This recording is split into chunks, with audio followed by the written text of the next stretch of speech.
Buenas tardes a todos. Aquí estamos en otro programa de Filosofía Caduca, que poco a poco se está convirtiendo en un programa prácticamente mensual. Hoy estamos aquí con Jorge, ¿qué tal? Un placer. Y con Iván, invitado ocasional. Hola, buenas tardes. Ocasional. Y Buenos hoy seis vamos meses. a hablar del tema. Buah, ya no sé qué número de tema era. Bueno, da igual. 50. El 50, mira, pues eso, el 50. Acerca de la naturaleza en Aristóteles. No la metafísica de Aristóteles, no la política de Aristóteles, no la ética de Aristóteles. La naturaleza en Aristóteles se llama el tema. Ahora, todo lo demás son añadidos, pero aquí solamente vamos a hablar de la naturaleza, de la física. Y nada, dicho esto, pues si Iván quiere empezar introduciendo el tema, adelante. Bueno, pensaba que nos ibas a hacer un pequeño esqueje de nuestro colega Aristóteles, que era esta girita, macedonio. No, El eso ya he dicho que aquí se habla Preceptor de Alejandro Magno. aquí, Vamos ya a la chica. aquí se habla de la física solo. Vale. Bueno, pues lo que comúnmente se llama física son pues, un conjunto de papiros que organizó y recopiló nuestro pana Andrónico de Rodas bajo el título de Physique Acroaseos, que viene a ser algo así como lecciones de la naturaleza o de las lecciones naturales. Cosa que pues es un poco llamativo que la hayan traducido en la obra que se publica hoy en día de Aristóteles como física. Obviamente porque lleva error. Todo el mundo cuando se habla de física tiende a considerar la noción desde un punto de vista científico, tal y como inauguraron los científicos del siglo XVIII, los verdaderos fundadores de la ciencia y la física. Entonces ya tenemos aquí el primer problema, y es que hay que hacer un ejercicio hermenéutico que consiste en olvidar lo que creemos saber acerca de la física para tener otra nueva que es la que tenían los griegos. O sea que es un poco de se llama violencia hermenéutica, ¿no? Entonces, como digo, hasta el siglo XVIII ¿no? Denominó física al conocimiento del movimiento de lo corpóreo, vamos a decir así, y de lo no corpóreo, porque los físicos también saben ondas. Entonces, aquí el concepto clave en Aristóteles del que vamos a trabajar, que es, por cierto, muy bien puesto el título de la naturaleza en Aristóteles, digo el título de la suposición. Entonces, como decimos, aquí el concepto clave es el de physis, que es un adjetivo que viene del verbo griego phinein, significa nacer, brotar, crecer, surgir, salir a la luz o emerger. Entonces ya tenemos que tener en cuenta esta consideración a la hora de saber qué es lo que está diciendo Aristóteles con physis, o física o con naturaleza, que es como se traduce realmente physis, o como se viene traduciendo según lo.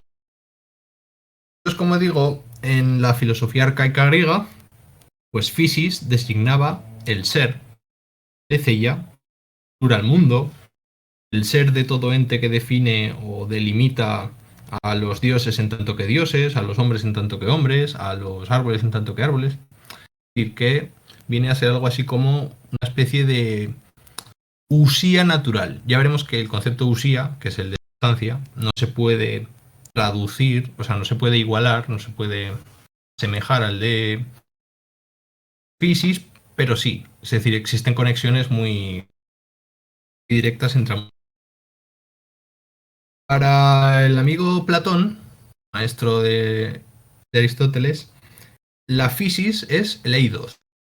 Eidos es el concepto griego que habitualmente se traduce como idea, pero que en Grecia venía a significar algo así como aspecto. Platón, el eidos, que como digo es la physis, significa tener un aspecto, una presencia, modo de ser, o la esencia de las cosas. Cuando decimos cuál es la naturaleza de esta persona o cuál es la naturaleza de este objeto, preguntamos por su esencia, no preguntamos por si o no, si refiere a la esencia. Bien. En Aristóteles, la physis significa ruptura, lucha, abrirse paso, y designa a cierta región de lo ente, cosas que hay en el mundo, y es el ser de esta región. Entonces, lo ente es tafisei onta, es decir, aquello que es por physis, es decir, aquello que es por naturaleza. Aquello que es en el modo de ser que designa la physis. Bien, entonces physis, como hemos dicho, es modo de ser concreto, un modo de región, una región de lo que... Y tafisei onta sería lo que es en ese modo de ser. Entonces, ¿en qué consiste exactamente lo de la physis? Vamos a dar un excursus un poco medianamente largo para ver un poco. Physis es aquello que tiene por sí mismo, katautó, que dice Aristóteles, en sí, de su propio movimiento, su propio llegar a ser. Ya vamos a ver cómo esto de tener en sí mismo el propio movimiento es algo que caracteriza a los entes físicos, físei, o sea, de la physis, vamos, y de su propio llegar a ser. Entonces, aquello que contiene en sí mismo la capacidad de cambiar de cualidades, no solo de lugar o de zona o de cantidad, sino de cualidad. Por ejemplo, crecer y morir lo tienen las plantas. Las plantas, los animales, crecen y mueren. Pero el aire tiende a subir. El agua tiende a bajar. El fuego tiende a subir en una dirección hacia arriba, ascendente, mientras que la Tierra tiene una dirección descendente. Es decir, vemos que la physis contiene en sí misma un elemento que le permite moverse por sí misma. Pero vamos a ver un poco ahora mismo en qué consiste exactamente el movimiento para Aristóteles. El movimiento, cuyo concepto griego es kinesis, es llegar a ser ginestai. Pero a ver qué pasa, porque aquí ya vamos a entrar un poco en... Ser se dice de múltiples maneras. Luego llegar a ser, es decir, moverse, cambiar de cualidad, también se dirá de múltiples maneras. ¿Por qué? Porque podemos decir que se mueve con respecto al espacio, es decir, cambia de lugar, forá en griego. Puede cambiar de carácter, ¿no? Una alteración del carácter, puede cambiar de estar alegre a triste, o de estar contento a estar deprimido, o como fuere, ¿no? Puede cambiar en cierta cantidad, un movimiento de cantidad, puede crecer, puede ser más grande, un árbol puede seguir creciendo, ¿no? Y puede llegar incluso a cambiar la propia usía del elemento, ¿no? Por ejemplo, el llegar a ser como nacer. Es decir, nacer es ginestai o génesis. Y también de la misma manera puede dejar de ser o perecer, ¿no? Perecer en griego sería torá o pterestai. Bien. Entonces, todo lo que no es usía es hipokaimenon. ¿Por qué? Porque de alguna manera todo lo que no es una sustancia presupone una sustancia. Y este presuponer la sustancia es lo que Aristóteles llama hipokaimenon, que se suele traducir por sujeto. Pero esta noción de sujeto está más bien orientada hacia la lógica, al logos apofánticos, ¿no? Que irá al logos apofántico, al lenguaje, mientras que hipokaimenon, en un sentido desde la physis, tendría a hacer referencia a aquello que subyace o que permanece detrás de. Por ejemplo, por mucho que nuestro árbol, pongamos un cerezo, crezca, no por eso deja de ser un cerezo. Sigue siendo un cerezo. Lo que pasa es que ahora ha cambiado, es más grande, tiene más flores, tiene más frutos, pero sigue siendo un cerezo. O por mucho que nosotros crezcamos o los niños crezcan, siguen siendo la misma persona, entre comillas, ¿no? Por lo tanto, ser, para Aristóteles, significa tener un carácter definible. Es decir, esto hay que entenderlo bien, ¿vale? Ser en Grecia no consiste en existir como tal, en aparecerse corpóreamente delante de mí y poder tocarlo y verlo, sino en tener una determinación, en ser perro, en ser una persona, en ser un caballo, ¿no? En la determinación, en ser A, ser B, ser C, y son cosas que no cambian. Los perros seguirán siendo perros y el perro se le seguiría llamando perro. La determinación perro no cambia. Los perros sí, los perros corpóreos sí, pero la propia determinación no. Eso es lo importante. Entonces, el concepto que se contrapone a physis en Aristóteles es tecné, justamente. Es decir, aquellos elementos que no son physis son fruto de la tecné. Es decir, aquellos objetos que no son por naturaleza son por tecné. Ejemplos de ta tecne onta, de cosas fruto de la técnica. Sería lo producido, lo trabajado. Por ejemplo, Aristóteles pone el ejemplo de la cama, ¿no? Está siempre diciendo el lecho, ¿no? La copa, podemos decir, un tenedor, este ordenador, cualquier cosa que haya pasado por un proceso de producción artesanal, ¿no? Entonces, como digo, el ser o el llegar a ser la tecné, es decir, su principio rector, es el saber del tecnités, del artesano, ¿eh? Del artista. El principio de su ser no está en sí mismo, sino en el eidos. Es decir, en la presencia de la idea en la mirada del artesano. Por lo tanto, el ser de los entes técnicos no está en sí mismo, como si en la usía, sino que está en la finalidad que le imprime el propio artesano. Esto puede relacionar muy bien con era la mano heideggeriano. Bien, como digo, en Aristóteles la disciplina que estudia en qué consiste el ser es la ontología. La physis es un cierto género de ser, y la región de lo ente correspondiente a los entes physis de la physis, o lo que es en virtud de la physis, digamos, o aquello en cuyo ser es la physis, es una región de lo ente. Por lo tanto, la física es una ontología particular o regional, o bien filosofía segunda, que deriva de la filosofía primera, que está definida en la metafísica, pero que no podemos entrar porque no es el tema de nuestra cuestión. Bien, ya sabemos que la ontología fundamental, o como lo dice Aristóteles, protefilosofía, filosofía primera, es la ontología general, que estudia en qué consiste en general ser. Ahora bien, esta ontología fundamental da la pauta a la ontología regional.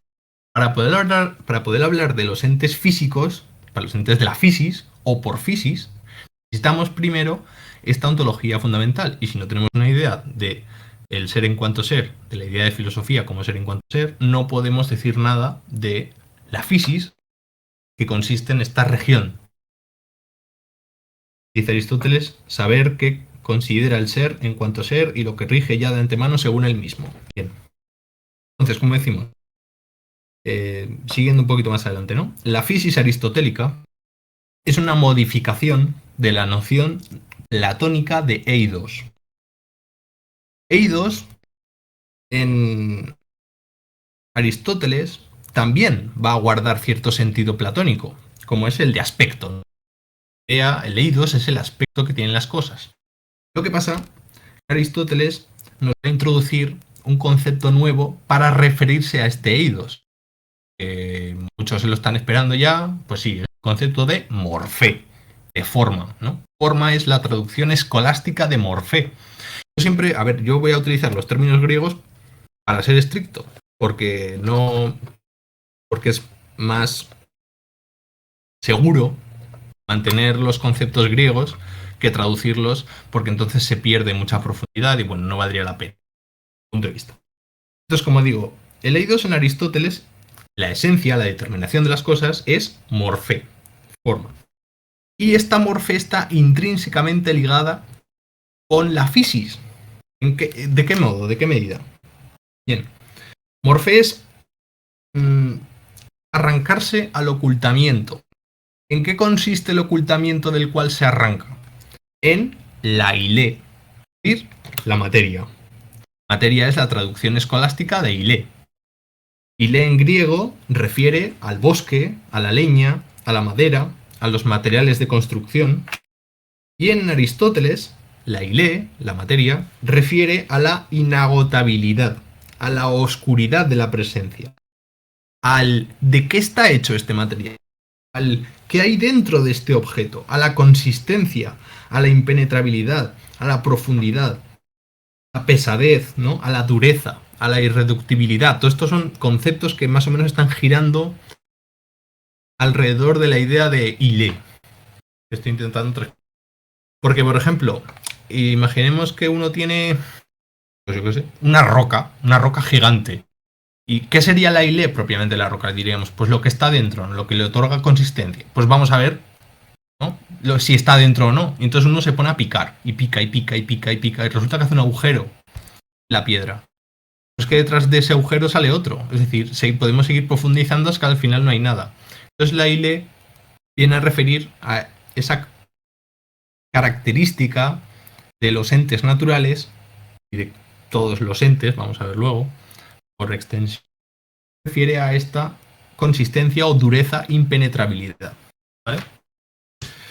Entonces, ahí es donde viene la famosa fusión aristotélica entre la ile y la morfé, que son conceptos conjugados que se oponen entre sí y que expresa la teoría ilemórfica de Aristóteles, que la habían estudiado todo el mundo en la escuela, ¿no? Ahora bien, esta dualidad ile-morfé se puede expresar de otra manera a través de otra dualidad de conceptos, como son, por un lado, es decir, por el lado de la ile tenemos la dynamis, que se suele traducir por potencia, y por el lado de la morfé tenemos la energeia o entelegeia, que se suele traducir por acto en la escolástica. Y ahí tenemos la idea de la teoría y la potencia del acto de Aristóteles, que va a explicar el movimiento. ¿Vale? Bien. Vamos a explicar un poco estos dos conceptos derivados de la ile y la morfé, como son la dynamis y la energeia o entelegeia. Bien. La entelegeia es el entelei egen, es decir, el tenerse a un fin. Es decir, cumplimiento. Entelegeia es acto, hecho, acabado, cumplido, terminado. ¿Vale? Y esta terminación del ente es estar en la determinación, que consiste en concentrar un movimiento, en concentrar el movimiento en sí, en decir, ya está acabado. ¿Vale? En ergon, en griego, significa trabajo, obra, lo que se cumple y efectúa.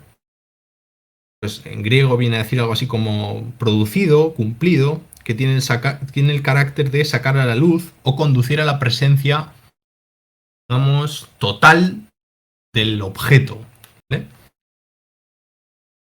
Pues como digo, energeia es estar a la luz, ser en efecto, que es lo mismo que tenerse en la determinación propia, ¿no?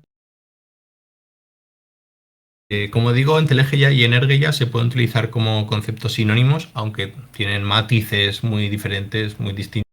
Tienen matices superficiales que no vale la pena entrar ahora. Por contra, la dynamis viene a significar capacidad de, cualificación requerida para. Por ejemplo, el mármol es dynamis templo. O el bronce es dynamis estatua. O diríamos, la madera es dynamis lecho. O el ladrillo es dynamis casa. Es esta capacidad de potencia de ser en el futuro. De comillas, esto del futuro ya vamos a ver que también se las trae, porque el tema del tiempo en Aristóteles, bueno, a ver si nos da tiempo. Entonces, la doctrina aristotélica del movimiento es la doctrina aristotélica de la física. Por todo lo que hemos visto ahora de la entreveración entre los conceptos de physis, entendida como eidos, que a la vez es morfé, physis, que también se puede expresar como ile, Isis, que es una mezcla entre la Ile y la Morfé. Bien, aunque Aristóteles va a dar prioridad a la Morfé frente a la Ile en la constitución de algo. Bien, vamos a ver un poco esta cuestión de la dinamis a través de cómo aborda Aristóteles la cuestión del no ser. ¿Cómo resuelve Aristóteles la cuestión del no ser? Bien. Dice Aristóteles que si algo llega a ser otra cosa, es porque deja de ser lo que era para ser otra cosa, precisamente, ¿no? Y si algo llega a ser algo, es porque cambia. Una manera se transforma. Bien. Así, una piedra no es una planta, pero una semilla aún no es una. Es decir, aquí el no ser, veis que tiene una connotación distinta del planta no es roca, pero semilla aún no es planta, es decir, no es planta, pero todavía no. Está en su ser planta, pero todavía no lo es. Está en forma de dinamis. Ahí está. Entonces, el llegar a ser de la planta es el perecer de la semilla. De igual modo que, por ejemplo, el llegar a ser de la flor es la aparición del fruto, que es cuando desaparece la flor.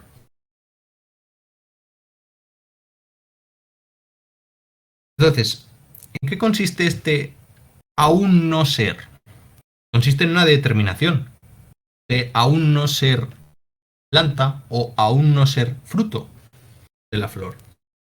Bien, el no ser es esencial aquello a lo que pertenece. Y ahora vamos a ver cómo el no ser está implícito dentro de las cosas. Cómo Aristóteles resuelve la cuestión del ser y el no ser diciendo que las cosas son si son entelegeia, pero no son, entre comillas, cuando son dinamis. ¿Vale? Entonces, como digo, el no ser es esencial a aquello a lo que pertenece, siempre y cuando estemos dentro de una misma categoría. Pues la categoría ya el no ser es absoluto, pero hay no ser relativo. ¿Vale? Pues entender así. Entonces, es determinación y presencia propia no ser planta de la semilla. Este no ser, que es ser, es lo que hemos dicho que es la dinamis. La semilla es planta en sentido de hipokaimen, es decir, de subyacer, porque en la semilla subyace el ser planta. En cuanto a la dinamis. Entonces, por otro lado, la usía como presencia es entelegeia. La usía como subyacer de la dinamis. Hemos dicho, está implícito dentro de la semilla ser planta. En el llegar a ser, algo deja de ser. En ese perecer, en ese morir, es justamente cuando es. El cumplimiento de la cosa, es decir, entelegeia, cierra la dinámica. Como cuando Aristóteles dice, hay que ser prudente a la hora de ser feliz porque hay que esperar a morir para decirse que uno es feliz. A la vida le pueden pasar cualquier cosa y demás. En este acabarse es cuando se cierra y es cuando se da la completud del asunto. Entonces, el movimiento es entelegeia de lo que es dinamis en cuanto que dinamis. ¿Vale? Entonces, dicho esto, vamos ya con la noción de causa. Causa, o en griego aitia, causa de algo es todo a lo cual se debe, de algún modo, el que algo sea. Cambie. Claro, ahí está la cosa. Causa es principio o condición ontológica, sencillamente. Y Aristóteles nos da 4 nociones ónticas de la causa. La primera es que aquello de lo cual una cosa llega a ser y es decir, podríamos decir entre comillas, la hil o la dinamis, lo que comúnmente en los manuales se conoce como causa material.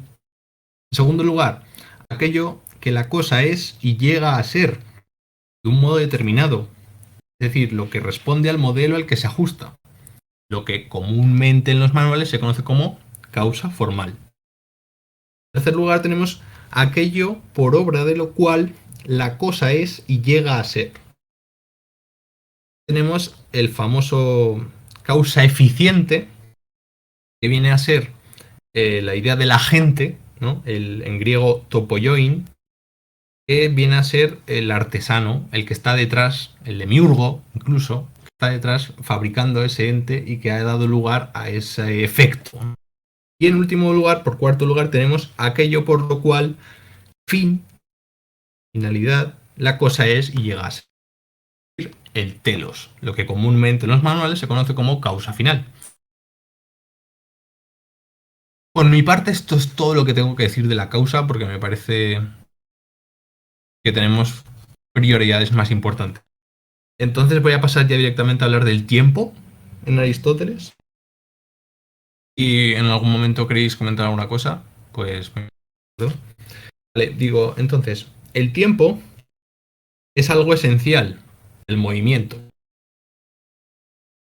Pero el movimiento es cierta distensión, intervalo, separación, discernimiento entre un antes y un después. Por lo tanto, hay tiempo si hay movimiento que permite captar ese antes y después. Es decir, reconocemos el intervalo, es decir, el entre, metoxí en griego, un antes y un después.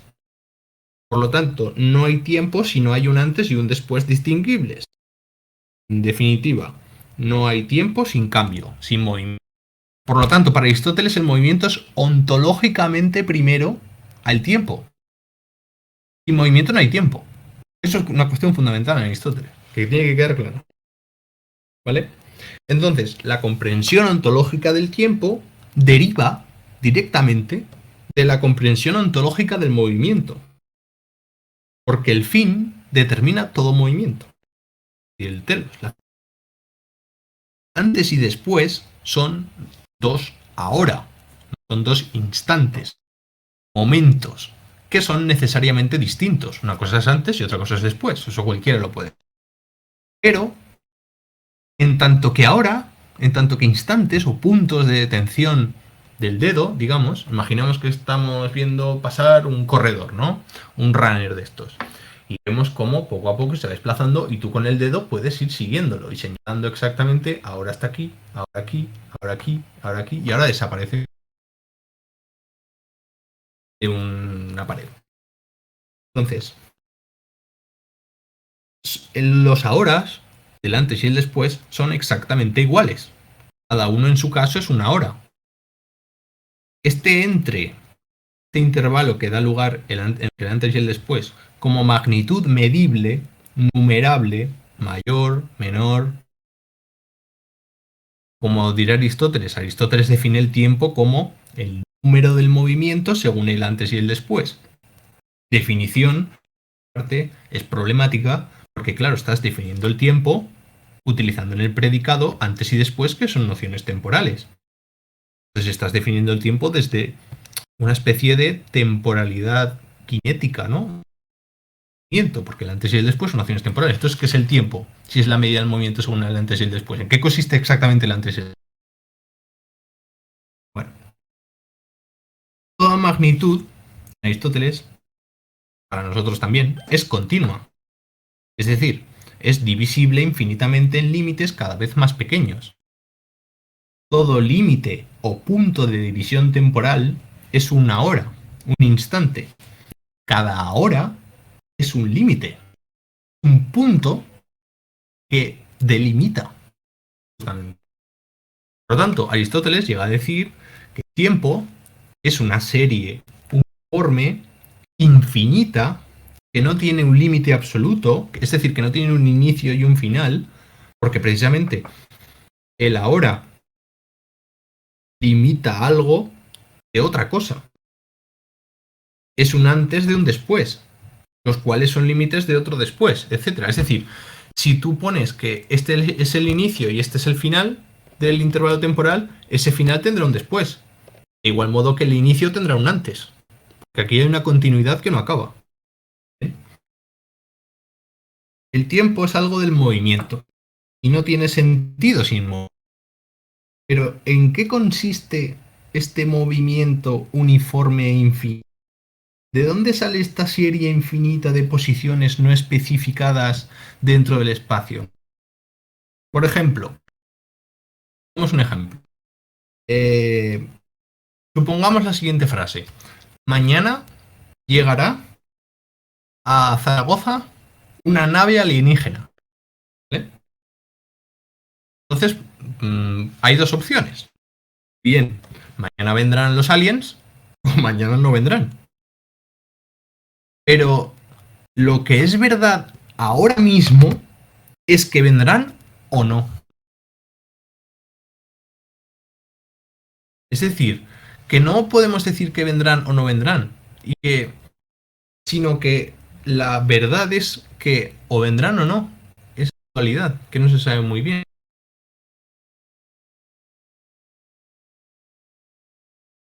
Es decir, es verdad que mañana puede que venga una nave alienígena.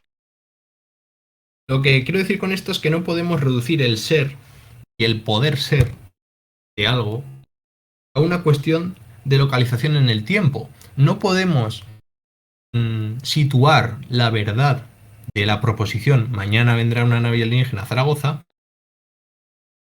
en una localización temporal. Porque esta temporalidad que nos daría la verdad presupone las condiciones ontológicas del ser y el poder ser. Por tanto, resumiendo la cuestión del tiempo, en Grecia no hay espacio infinito. En griego, el espacio se denomina hora y es entendido como una región o zona, pero no es el espacio, entendido desde un modelo fisicalista moderno, ¿vale? En segundo lugar, el lugar de un cuerpo, que no es el espacio, sino el lugar que ocupa un cuerpo, es el límite de lo envolvente. Y lo envolvente es el cuerpo. Es decir, un cuerpo no tiene un lugar en el espacio, sino que tiene sencillamente un lugar, que ocupa un lugar. Donde termina un cuerpo, empieza otro. No hay vacío en Grecia. Y en tercer lugar, lo ente es finito y no hay vacío. No hay más allá. Y ya, por último lugar, vamos a ver de dónde procede la noción de movimiento de la cual parte esta noción de tiempo que acabamos de definir, ¿vale? Bien. Os voy a hacer una pregunta, ¿vale? No solo para vosotros, sino también a los amigos oyentes.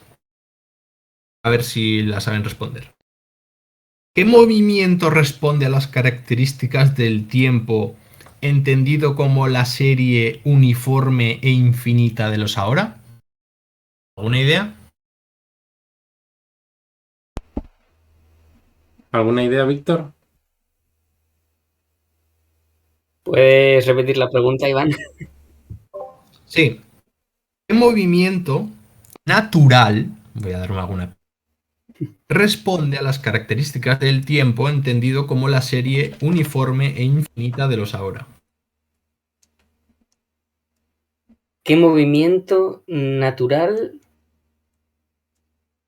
A ver, entendemos el tiempo como algo infinito, una progresión de horas, una secuencia infinita de horas. ¿Qué movimiento podría asemejarse a este tiempo? ¿En qué está pensando Aristóteles para pensar este tiempo? ¿En qué movimiento está pensando Aristóteles para pensar este tiempo? ¿A qué movimiento? Pues es que no sé, Iván, no veo la dirección de tu pregunta. Bueno, pues la desarrollo. Creo que algún oyente le haya venido la luz. Entonces, ¿cuáles son las características de este movimiento del cual se parte para llegar al tiempo infinito? Este movimiento sería continuo, como el tiempo, ¿no? Indefinidamente divisible. Sí. Es decir, que hay infinitas posiciones intermedias entre cualesquiera dadas. Y todas esas infinitas posiciones pueden señalarse. Ninguna tiene privilegio sobre otra. Por otro lado, no tiene comienzo ni final. El inicio y el final son instantes tan ahora como los demás. ¿Ahora ya os viene o no? Bueno, pista final, ya. ver. Aristóteles estaba mirando arriba. Estaba mirando hacia arriba. Estás hablando del primer motor, ¿no? Casi. Vaya. Eso viene después. Está mirando hacia arriba, del movimiento de los planetas. Correcto, exactamente. De los Vamos, astros. vámonos. No lo vi venir. El movimiento circular de velocidad angular constante, como se puede ver, es este movimiento circular en el cual toda posición de cada punto en la circunferencia es tan comienzo y tan final como cualquiera otro. El movimiento circular excluye toda cualificación de las posiciones. No hay un antes y un después, sino que todos los puntos están a la misma distancia del centro y por tanto son tan principio y final unos como otros. Como hemos visto y han deducido nuestros genios ponentes, encontramos este movimiento en la naturaleza en los astros. Los griegos, que eran unos estudiosos, unos astrónomos, puede que astrólogos también un poquito, el movimiento de los astros, que fue Eudoxo, dio un análisis matemático genial sobre el movimiento de los planetes, que en griego viene a significar errantes. ¿Por qué? Porque los planetas hacían cosas raras. Así como las estrellas marcaban una órbita, una línea clara, los planetas, que fundamentalmente eran Mercurio, Venus, Marte, Júpiter y Saturno, no conocían más allá, hacían retrogradaciones, lo que se conoce como la retrogradación, que no es más que efecto visual en la medida en la que, visto desde la Tierra, los planetas parece que retroceden en cierto momento de las órbitas, pero es una, entre comillas, ilusión óptica. Problema de perspectiva. Toma el centro uno toma el centro de la perspectiva desde el Sol, ahí no retrocede nada. El problema es que la Tierra, hay algunos planetas que van más rápido, parece que retroceden, etc. Entonces, el movimiento de los astros coincide con la posibilidad del tiempo como serie uniforme de los ahora. El movimiento de los astros es siempre igual, es quietud, no nace ni perece, no se altera. El nacer y el perecer pertenecen al mundo sublunar. Es decir, que es un tipo de movimiento sublunar, de la fisis. ¿Vale? Mientras que el movimiento, como decimos, universo, universal, eterno, mutable, pertenece al movimiento supralunar.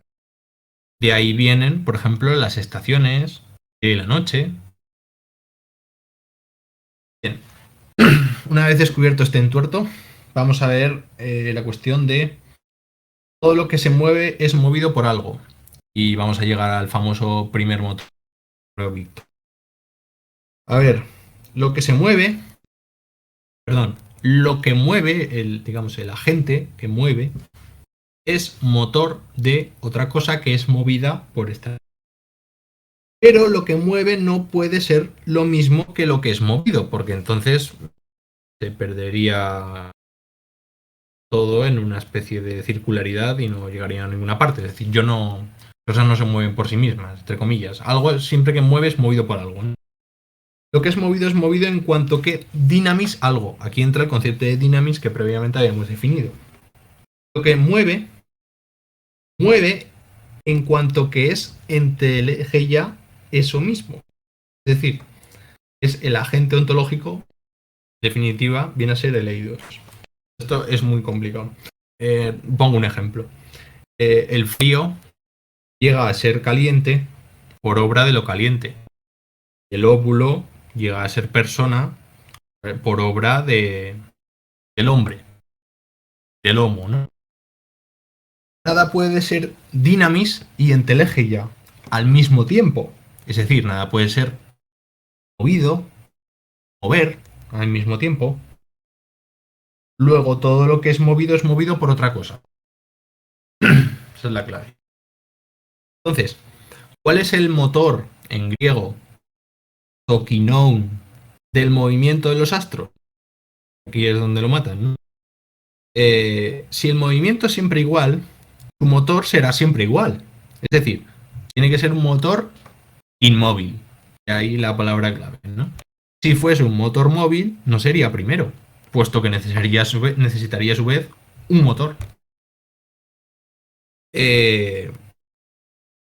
Nada que sea ilemórfico puede ser esencialmente inmóvil, porque pertenece a la ontología básica de la física. ¿Vale? Mover es una acción, un movimiento, un moverse en definitiva, porque la acción misma es un movimiento de aquello que actúa. Es algo así como una energía de la dinamis, es una capacidad de mover. Es que esto es... Sí. Léanselo, porque es que no hay quien lo entiende. Pero bueno, yo lo intento hacer lo más accesible posible. Pero bueno, luego diremos algunos manuales para aclarar la cosa. Este primer motor, dice Aristóteles, que es noesis noeseos, pensamiento del pensamiento, la idea de la idea, no eleidos perro, ni eleidos casa, ni eleidos hombre, el aspecto tal, sino eleidos eidos, la idea de la idea. Una cosa rarísima. Yo es que tampoco la entiendo. Yo más o menos me hago una idea, pero estoy muy lejos de comprenderlo. En resumen, aquí el eidos, física de Aristóteles, el eidos es la noción ontológica básica y significa determinación. Ni empieza ni deja de ser. Eidos es algo fijo. Dicho, el perro se seguirá llamando perro tras todas las generaciones de perro que sucedan, ¿no? Aristóteles reduce todo movimiento, es decir, todo llegar a ser, a un movimiento uno siempre igual. La física ha de ser metafísica porque no depende del nacer ni el perecer. Y por último, para acabar, que ya he acabado por cierto, voy a leer una cita de el amigo Felipe Martínez Marzoa en Historia de la Filosofía 1. Siempre amigo. Sí, a ver, este manual es para avanzados. O sea, yo lo recomiendo mucho porque aprende mucho, pero vamos, necesita muchas relecturas porque las cosas que dice son muy, muy complicadas, porque el tema que está tratando es muy, muy complicado. Por eso deja de ser muy interesante, pero bueno. Voy a leer la cita y acabo. Básicamente la voy a leer para que se vea que si esto es difícil, lo que yo he contado parece difícil de entender, para que se vea hasta qué punto es difícil. Dice así, en la página 190 de, como digo, de Historia de la Filosofía 1. Según hemos visto, en la doctrina de las cuatro causas, el principio motor en el llegar a ser, como agente o fin, es el eidos, morfé, entelegeia. El principio motor del movimiento siempre igual no es el principio motor de tal o cual movimiento, sino del.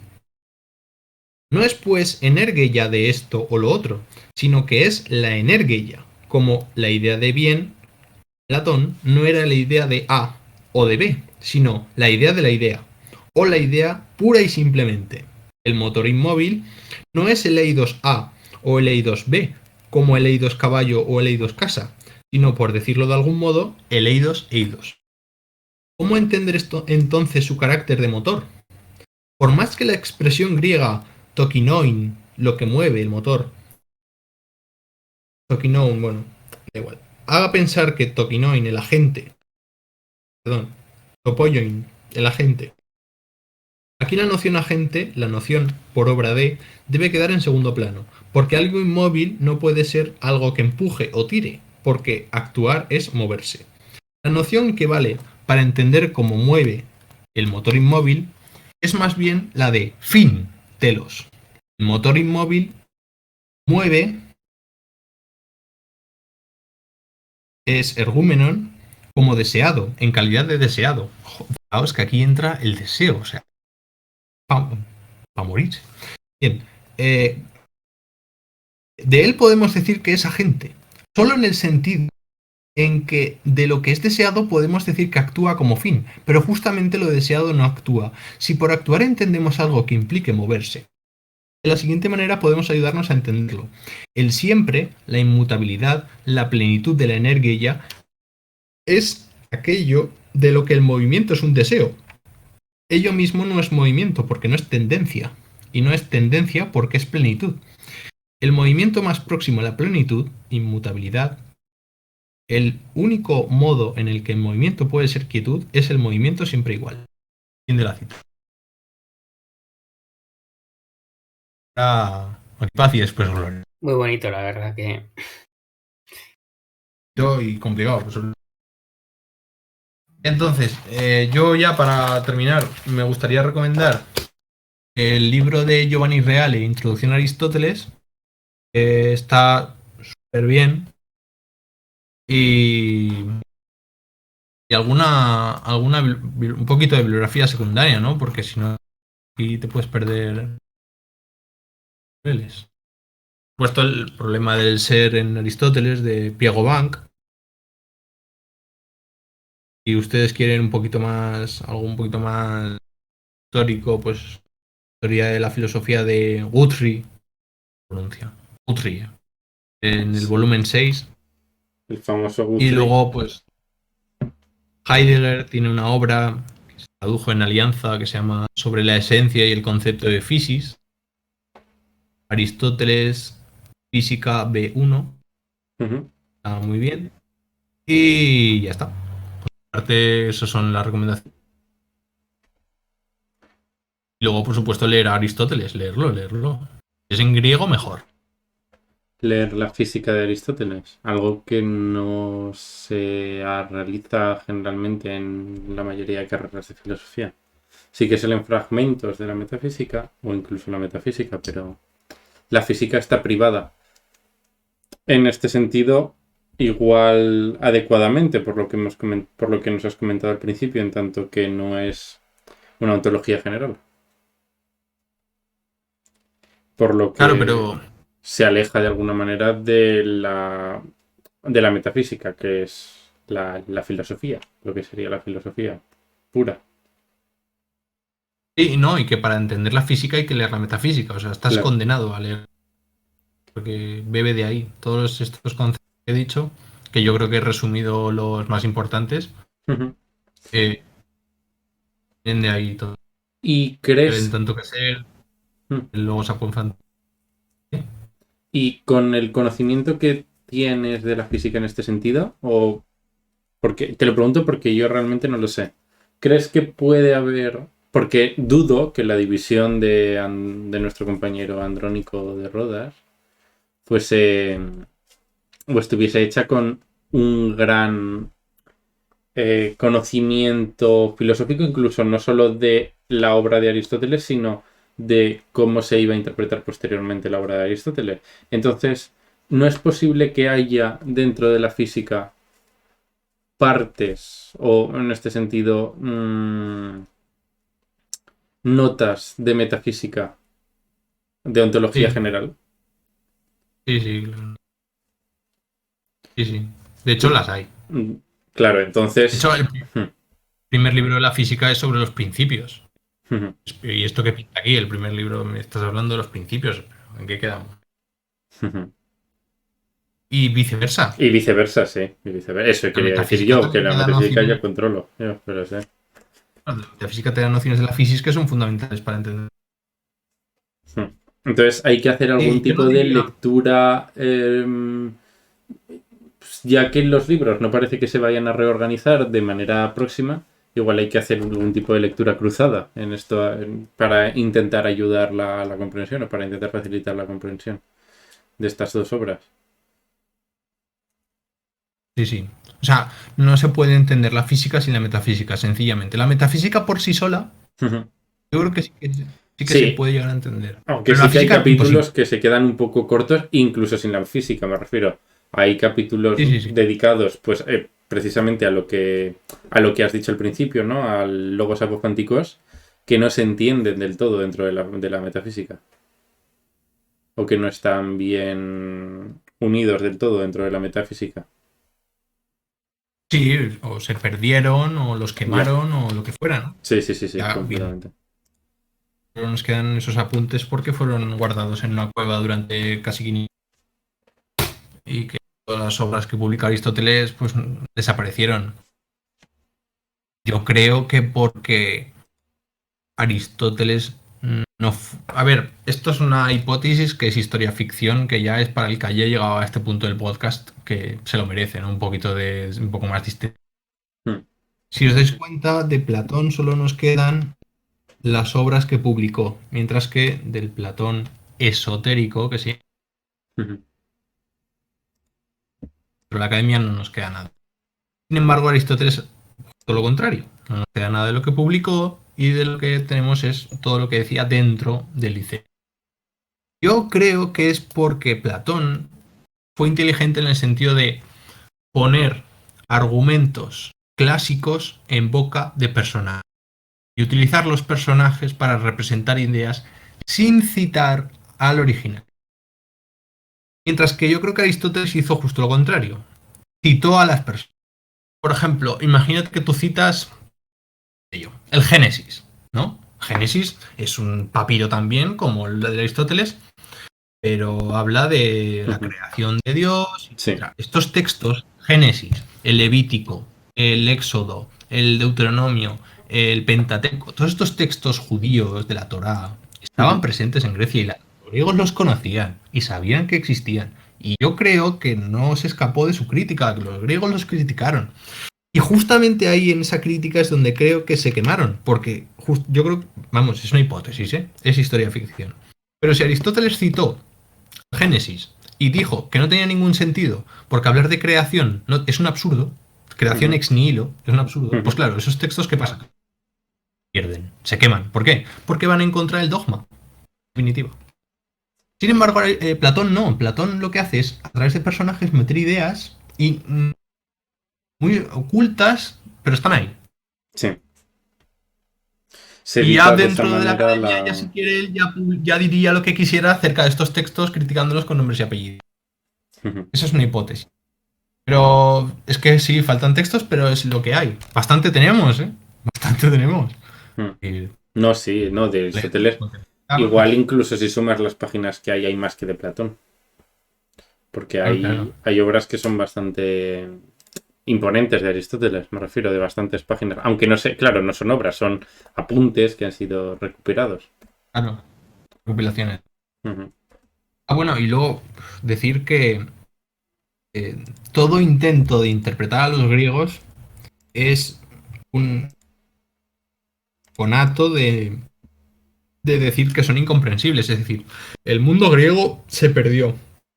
Y lo que significa, lo que quería decir Aristóteles se perdió también. Y lo que hacemos nosotros ahora, o lo que hacen los manuales explicando las cuatro causas, la teoría lemórfica, la potencia y el acto, son interpretaciones que están sujetas a crítica. Yo no digo que existan infinitas interpretaciones de los textos de Aristóteles, pero existen varias interpretaciones y uno no se puede mojar y decir esta es la verdadera o esta es la verdadera. Lo que siempre tiene que haber un juego de unas cuantas y ver a ver cuál más se ajusta desde un punto de vista o desde otro punto de vista, etcétera. Sobre todo decir que los griegos son incomprensibles y en la medida en la que sabemos que los griegos son incomprensibles, son más comprensibles para nosotros. Ahí está es un poco lo que ¿no? Entiendo.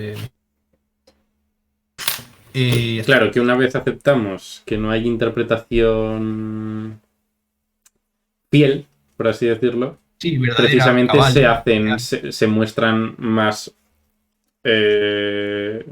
pues abren más eso abre más nuestra capacidad de interpretar a los griegos, precisamente.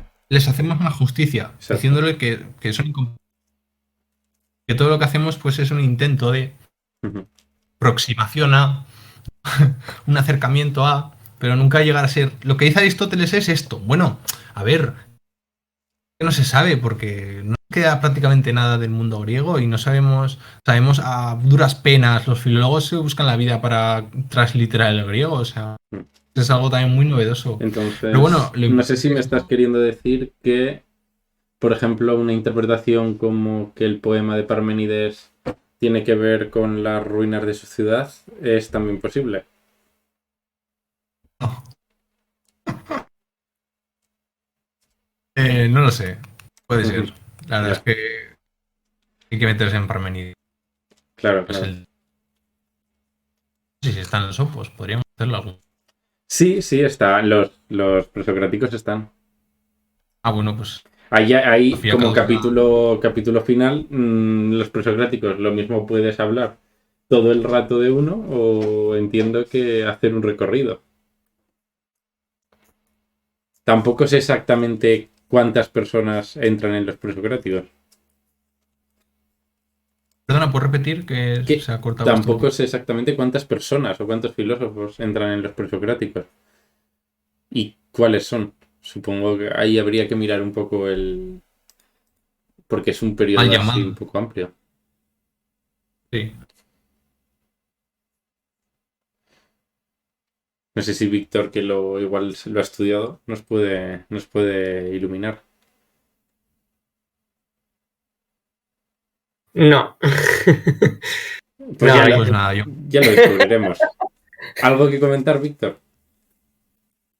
la verdad que no. Es que el tema de la naturaleza en Aristóteles, aparte de ser tan complicado, también es difícil de estudiar porque no podemos evitar ver el mundo con nuestra propia física. Entonces, ya solamente para entender las cosas más básicas de la física de Aristóteles, como que sin movimiento no hay tiempo, para entenderlo de verdad, para comprenderlo, nos las vemos canutas. Entonces, la verdad que para hacer un buen estudio de la física de Aristóteles y demás, hace falta años. Así que bueno.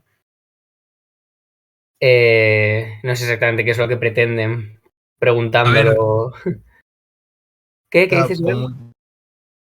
para acabar, que con lo que he dicho no quiero ser pesimista, justo lo contrario. Lo que se debe hacer hoy en día es leer a los griegos, porque tenemos mucho que aprender de ellos.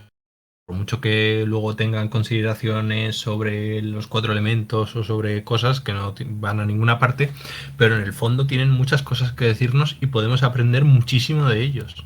Están por descubrir, que es la clave, que es que están por descubrir siempre, porque originariamente están perdidos. Entonces siempre vamos a estar descubriendo algo nuevo, siempre vamos a sacar algo nuevo, la clave. Y nada, animar a todo el mundo a que se compre alguna obra de Aristóteles, la ética Nicómaco, que es más agradable, ¿no? Para aprender a ser mejor persona o lo que sea, antes que la física. Es más Que todo agradable más un rato, que también engaña. Empieza muy bien y luego para terminarla hay que, también que echarle... Yo no soy el Desde mayor luego. fan de la ética Nicómaco, la verdad. No soy el mayor fan. Yo recomiendo la metafísica, fíjate. Tampoco. La metafísica es casi un análisis del lenguaje. Hay que cogerla Bueno, sobre tiene los esto. primeros capítulos son así un recorrido histórico. Un Sí, poco perdido, ¿no? sí, es verdad. Pueden leer los problemas, ¿no? Ta problemata del pseudo Aristóteles. Ya no lo También, sabía eso. también se Hay un puede pseudo leer. Aristóteles. ¿Cómo dices, Iván? Ta problemata es de pseudo Aristóteles. Que no es de Aristóteles, es pseudo Aristóteles. Es un personaje curioso. Como pseudo Dionisio de Aeropagita, que también tenía un doble. Qué bueno. Pues también se puede leer de Aristóteles los libros que tiene sobre zoología, que ahí ya flipas, vamos, sus teorías de cómo se reproducen los animales y las plantas y todas estas cosas. Eso sí que está por descubrir. Eso sí que se estudió poco. O la poética. O la poética, también este es un rato majísimo. La poética sí que se conoce mucho. Sí, la poética se suele... En filosofía no, pero en otras facultades se suele estudiar. Sí, en hispánicas, por ejemplo, se estudia. Bueno, Porque el que teatro si medieval se basaba mucho en eso, pero bueno, nos estamos desviando. este podcast sirve de aliciente o de iniciativa para que la gente lea algo de los griegos, pues bien, ha sido algo que ha valido la pena. Efectivamente. Eso es. Pues nada, yo diría que con lo dicho, una pena que el micrófono no haya ido todo lo bien que podía y que de vez en cuando hiciese como pequeños cortes, pero bueno, es una cosa con la que a veces pasa, ¿qué le vamos a hacer? Sí, ¿qué se le va a hacer? Pues nada, un saludo a todo el mundo y volvemos al día siguiente con Filosofía Caduca, esta vez ya con nuestro compañero Platón. Sí, efectivamente. Pues Que nada, tiene es. Un placer. Claro. Y muchas gracias a Iván por la presentación. Eso es. A vosotros por invitarme. Venga, pues, hasta luego. Hasta luego.